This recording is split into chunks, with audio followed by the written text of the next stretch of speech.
रवि देख कितनी अच्छी लड़की का रिश्ता आया है, एक बार फोटो तो देख ले, सरिता जी ने बेटे रवि से कहा।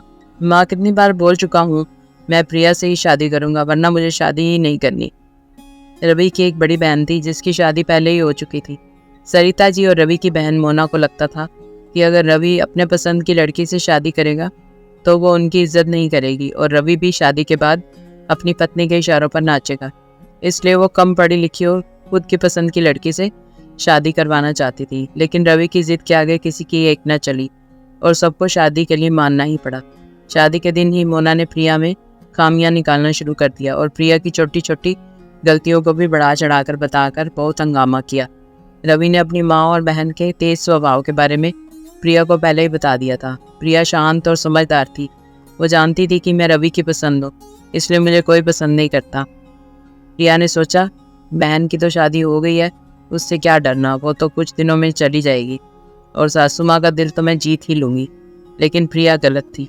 सरिता जी हमेशा प्रिया को हर छोटी छोटी बात पर टोकती रहती। वो सीधे मुंह प्रिया से बात भी नहीं करती।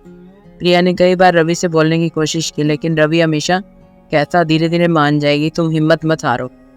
प्रिया ने नोटिस किया कि सास ज़्यादातर समय अपनी बेटी मोना से ही फ़ोन पर बात करती रहती है और दिन भर के क्रियाकलापों की जानकारी देती है।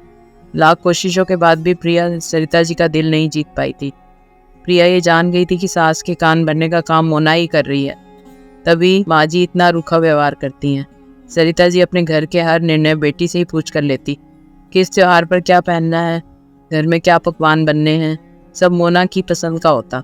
प्रिया को लगता जैसे मेरी इस घर में कोई वैल्यू ही नहीं है।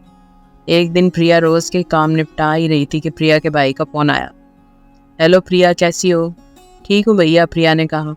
पापा की तबीयत ठीक नहीं है, कुछ दिनों से तुम्हें बहुत याद करते हैं। बहुत दिनों से ठीक नहीं है और आप मुझे अब बता रहे हैं? प्रिया ने कहा। तुम्हारी सास को बताया था मम्मी ने, उन्होंने बताया नहीं क्या तुम्हें? शायद भूल गई होगी। अच्छा, अब मैं फ़ोन रखता हूँ, बाय। प्रिया को बुरा लगा कि पापा की तबीयत ठीक नहीं है और माँ जी ने उसे बताया भी नहीं। प्रिया सरिता जी के कमरे में जा ही रही थी कि उसके कदम रुक गए। सरिता जी फ़ोन पर बात कर रही थी कि फ़ोन का स्पीकर खुला था, इसलिए प्रिया को साफ साफ सुनाई दे रहा था। मोना बोल रही थी कि ये सब मायके जाने के बहाने हैं, दिवाली आने वाली है, घर में काम ज़्यादा है, इसलिए मायके जाकर काम से बचने का तरीका है ये। बोल दो माँ भाभी से कि दिवाली के बाद जाना। बहू को इतनी समझ तो होनी चाहिए कि अब ससुराल ही उसका घर है और ससुराल के लोगों को ही प्राथमिकता देनी चाहिए, ना कि मायके को। प्रिया से अब रहा ना गया और वो कमरे में जाकर सरिता जी से फ़ोन लेकर मोना से बोलती हैं, दीदी आप बात तो बड़ी समझदारी वाली करती हैं, लेकिन ये समझदारी अपने जीवन में भी अब तो अपनाएं। आप भी तो किसी की बहू हैं, तो आप क्यों अपने मायके के हर छोटे बड़े कामों में दखल देती हैं? यहाँ के निर्णय मैं और माँ जी ले सकते हैं, तो कृपया आप अपना घर देखिए और मुझे सुकून से रहने दीजिए। प्रिया ने फ़ोन रख दिया। सरिता जी गुस्से से प्रिया को देख रही थी, लेकिन प्रिया अपने मन की भड़ास निकालकर संतुष्ट थी।